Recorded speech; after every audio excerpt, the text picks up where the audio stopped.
Welcome to MSB lecture series on main group chemistry. In my last lecture, while discussing about the chemistry of hydrogen, I did mention that the melting points and boiling points for p block elements follow some trend. However, in some groups those trends are violated. So, let us look into those things. That means, when you look into some of these physical or chemical properties in a particular group, generally the melting and the boiling points of a series of related molecular compounds increases with increase in the molecular size owing to an increased number of intermolecular dispersion forces. This is seen for example along a homologous series of alkanes, that is in case of group 14 hydrates of carbon. If we consider CH4, methane, ethane, propane, butane and pentane, and if we look into the melting point and boiling point, they are steadily increasing, and here as more and more CH2 groups are added, more and more groups are available for to have intermolecular dispersion forces will be generated. So, as more and more dispersive force centers are generated, as a result what happens, the association between these molecules increases, and as a result they come close to each other, resulting in melting and boiling point increase. So, that means then what would happen to the melting and boiling points of p block hydrates. So, this trend is for group 14 elements. Hydrates follow the same trend as expected, as I had mentioned earlier, but in case of group 15, 16 and 17, the first member of the group behaves in a different way compared to their higher congeners. That means, for example, in case of group 15, nitrogen hydride or ammonia, or in case of group 16, water, or in group 17, hydrogen fluoride, they behave little different than the rest of the elements. That means, essentially these hydrates, first member from 15, 16 and 17 show remarkably high melting and boiling points compared to the rest of the congeners. So, why that happens? For example, if you take melting point and boiling point of ammonia and water and hydrogen fluoride, they are remarkably high compared to rest of the hydrates in their respective group. Let us look into this, what makes these compounds to show different properties. Let us to analyze these trends, let us look into the melting points of several hydrates of group 14 to group 17. I have listed here, for example, CH4, methane, silane, germane and stannane is given here, and similarly for group 15, ammonia, phosphine, arsine and stebine is there. And in case of group 16, water, hydrogen sulfide, hydrogen selenide and hydrogen telluride are given, and similarly for group 17, HF, HCl, HBr and HI are given. You can see the trends. Trends from the second element follows the expected order, that means steadily increasing their melting point with increase in the atomic number or atomic weight of the corresponding hydride, or when we proceed down the group with for heavier elements, this melting point is increasing. But you can see anomalies here. Water shows around 100 degree and whereas ammonia shows different, HF shows different. If you extrapolate this one backward, you expect them to have much lower than what it is seen here. So, these trends can be explained using hydrogen bonding concept, and of course, same analogy one can make for boiling points also. You can see here boiling points also, to begin with we have highest boiling point for the first member like water, hydrogen fluoride, ammonia and whereas in case of group 14 no such trends are observed. So, methane shows where exactly it is supposed to be according to the expected pattern. So, that means it seems group 14 elements follow this trend, whether we take alkane series or silane series or germane series, whereas these trends are not followed, and the hydrates of first element show remarkably high melting and boiling points. Okay. So, for this one I have just chosen two sets of compounds here to verify their boiling point. I have chosen group 14 hydrates such as methane, methane, silane, germane and stannane, and in case of group 16 water, hydrogen sulphide, hydrogen selenide and hydrogen telluride are considered. You can see in absence of any anomaly, water is expected to show a boiling point of -100, but that is not the case. We all know that the boiling point of water is 100 degrees centigrade, that means it deviates. Why it is deviating? That can be explained again very effectively using hydrogen bonding concept. If we take a water molecule, we have these polar covalent bonds, and here we all know that because oxygen is being more electronegative, it carries delta minus and both the hydrogen atoms carry delta plus. Okay. When it comes in contact with another water molecule, it orients in this fashion and there establishes a interaction between H plus, and this is hydrogen donor and this is hydrogen acceptor. This is hydrogen donor and this is oxygen is hydrogen acceptor. Because of these interactions, this O and H, two molecules come together. That means a water molecule can show 4 such interactions. Let me show you all 4. One can keep writing like this. So, that means each H2O molecule participates in 4 hydrogen bonding interactions, and this is spread across the entire molecule or association, okay, something like this. As a result of this one, what happens, all these water molecules come very close to each other and they are held firmly, and as a result what happens, enormous energy is required to melt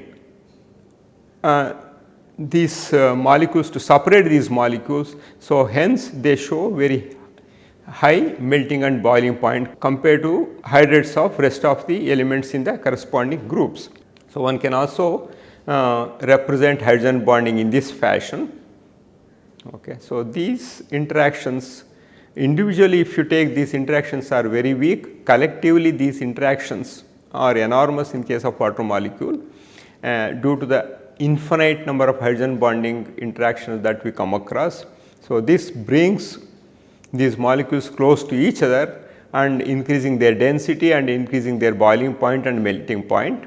And okay, you can see how these molecules are arranged in the lattice. So, that means hydrogen bond enthalpy is in the range of +4 to +40 kilojoules per mole. They are weak. They are weak compared to HCl bond enthalpy of 431 kilojoules per mole. Hydrogen bonds are stronger compared to van der Waals forces that exist between the molecules. Hydrogen bonding interactions are much stronger than van der Waals forces that exist between the molecules, such as methane molecules or ethane molecules, etc. Okay. And ice has extensive hydrogen bonding, and hydrogen bonding is responsible for the double helix structure of DNA, and hydrogen bonding is also responsible for the structure and activities of biologically important proteins and enzymes. And you can see here helical structure happens because of intense hydrogen bonding between two such DNA strands that gives a twisted conformation. And one of the representative hydrogen bonding is shown here between guanine and cytosine. And when we talk about van der Waals, often students make mistake in writing the name, and one should remember van der Waals full name is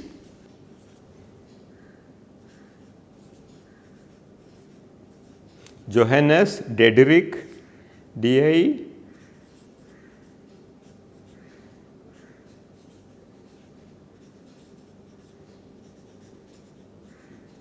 So, this is the full name of van der Waals, that is called Johannes Diederik van der Waals, and when we write shortly we have to write only this one. That means we should remember small v and small d and capital W. So, this is how one should write, one should not forget about this one. Often I have seen students making mistake while writing his name. Okay. So, let us look into one more important compound of hydrogen, that is hydrogen peroxide. Industrial production of hydrogen peroxide involves the anthraquinone auto-oxidation process, where an anthraquinol dissolved in an organic solvent is oxidized using air to the corresponding anthraquinone and hydrogen peroxide is formed. The hydrogen peroxide obtained is recovered by extracting the organic solution with water, and then the anthraquinone that is formed is then reduced back to the anthraquinol using hydrogen and a palladium catalyst. This process is repeated many times, giving a catalytic cycle. Let us look into it, how it is made. It is called auto reduction.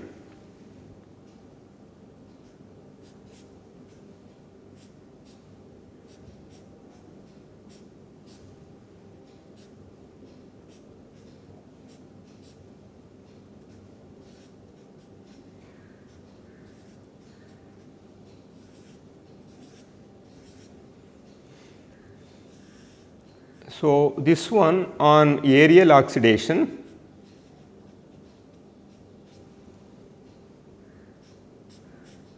forms anthraquinone,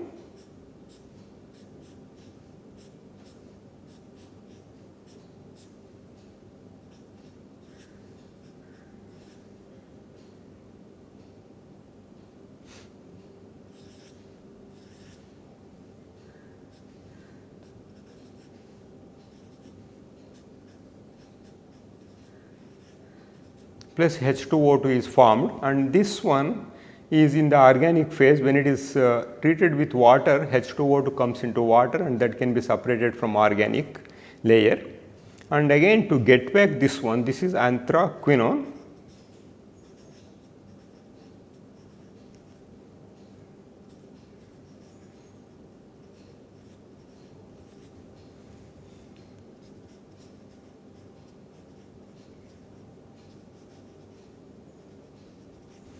So, to convert this anthraquinone back to anthraquinol, one should use hydrogen and a palladium catalyst as a reducing agent.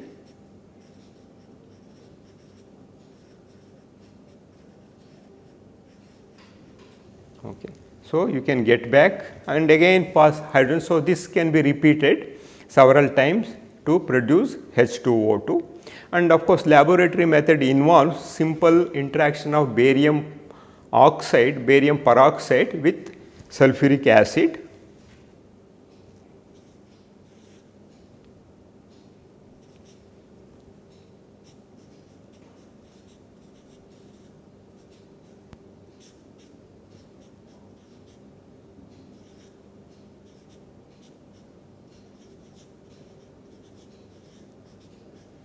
So, this is laboratory method.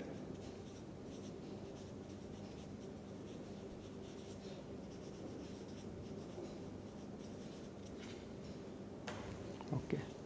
So, in case of industrial method, anthraquinol is taken and it is treated with oxygen to undergo aerial oxidation to form anthraquinone, and H2O2 is formed. This H2O2 is extracted by treating this organic medium with aqueous, so that H2O2 moves to the aqueous layer and then it can be separated.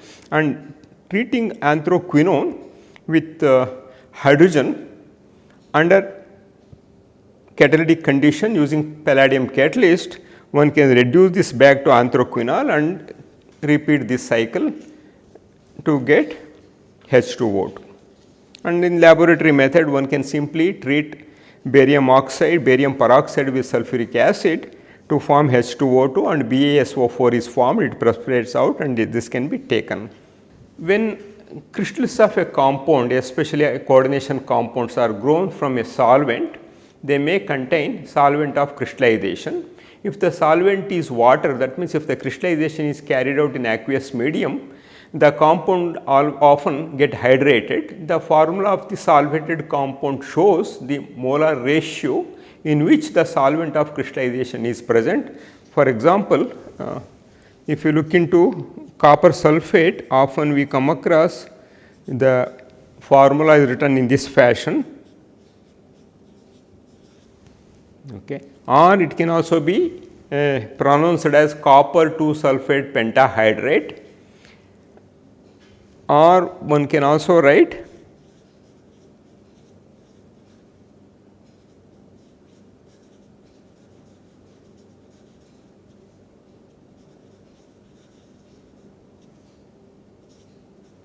so it represents the ratio is 1:5.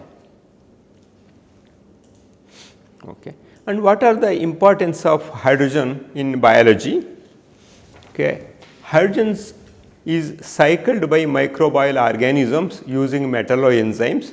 For example, nitrogen fixing bacteria which yields hydrogen as a byproduct of ammonia formation. You can see those things here, various biological cycles in which hydrogen is formed as a byproduct is shown here.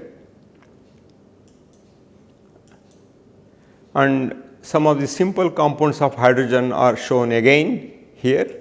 The simplest ones are methane in case of group 14, and ammonia in case of group 15, and water in case of group 16, and also their respective shapes and also the geometries also you can see here. And let us look into the reactions of dihydrogen. And molecular hydrogen is activated by homolytic or heterolytic dissociation on a metal or a metal oxide surface, essentially by using D block metals. That means, if you want to do hydrogenation of unsaturated organic compounds, one can generate the active species from molecular hydrogen. For example, in case of homolytic dissociation, one can take on metal surface, what happens is hydrogen is split, homolytic dissociation happens, and it forms platinum hydride. That means both are H minus, they are formed by leaching out one electron from platinum, and it forms like this. And then in case of heterolytic dissociation, what happens, for example, if you take hydrogen over zinc oxide, here it shows heterolytic where H plus and H minus are simultaneously formed, and as expected H minus will be binding to O, and H plus will be binding to O, and H minus will be binding to zinc, and later this H plus or H minus can be transferred to the substrates in the process. We call it as hydrogenation reaction. Okay. And reaction of hydrogen with oxygen and halogens also involve often radical chain mechanism. Of course, when we talk about radical chain mechanism, we have to remember 3 steps: initiation of a radical chain reaction, and in here essentially what happens if H2 when it is treated with halide, it generates the 2 radicals I have shown there. 2 radicals are shown here, and these 2 radicals in presence of oxygen molecule form HOO dot, and then this HOO dot again reacts with this radical here to form 2 hydroxyl ions, and these hydroxyl ions in combination with H2 molecule gives H2O and H dot, and this H dot again participates, and this radical chain reaction continues. Okay. So, now let us have some questions. Classify the following compounds into ionic, covalent and metallic hydrates. We all know that alkali metals and alkaline earth metals form ionic hydrates because they are extremely high, extremely electropositive elements. whereas p block elements form covalent hydrates and transition metals form metallic hydrates. So, based on this information we can classify, for example, hydrogen sulfide, ammonia, PH3, aluminum hydride, all of them, okay, here up to here all covalent hydrates, and here they can be polar or non-polar covalent hydrates, whereas sodium hydride, calcium hydride, lithium hydride and beryllium hydride. Beryllium hydride has some covalent character, but nevertheless they are all ionic hydrates, and ReH9 2 minus is metallic hydride. In fact, this is one of the rare example of homoleptic transmetal halides. Here rhenium exists in plus 7 oxygen state and having 9 hydrogen atoms, and the geometry of this one is tri-capped trigonal prismatic geometry. So, now let us look into another question here. Classify the compounds such as PH3, cesium hydride and diborane and discuss their probable physical properties. For the molecular compounds, specify their sub-classification. So, that means whether they are electron deficient, electron precise or electron rich. By simply looking into the heteroatom that is present in the hydrates, we should be able to tell based on the knowledge we have about these hydrates. For example, phosphine, phosphorus is in trivalent state and phosphorus still has a pair of electrons intact. So, this is essentially a electron rich compound. So, it can act as it can act as a Lewis base. This is Lewis base. And cesium hydride, it is electron precise but ionic hydride. Okay, whereas B2H6, okay, it is electron deficient, so it acts as a Lewis acid. Okay, so this is how we can classify by looking into the heteroatom and its electronic configuration. And let me summarize overall the chemistry of hydrogen I had discussed so far. Lightest element and the most abundant element in the universe. Okay, hydrogen is the lightest element and the most abundant element in the universe, and 3 isotopes are known for it, essentially having 1 proton, 1 neutron and 1 proton 2 neutron, protium, deuterium and tritium. In the combined state, third most abundant on the earth's surface, essentially in the form of water or hydrated minerals.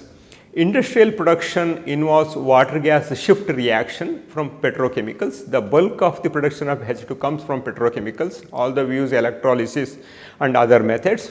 And hydrogen bond dissociation is very high. It is about 435.88 kilojoules per mole, which is highest for a single bond between 2 atoms of any element for that matter.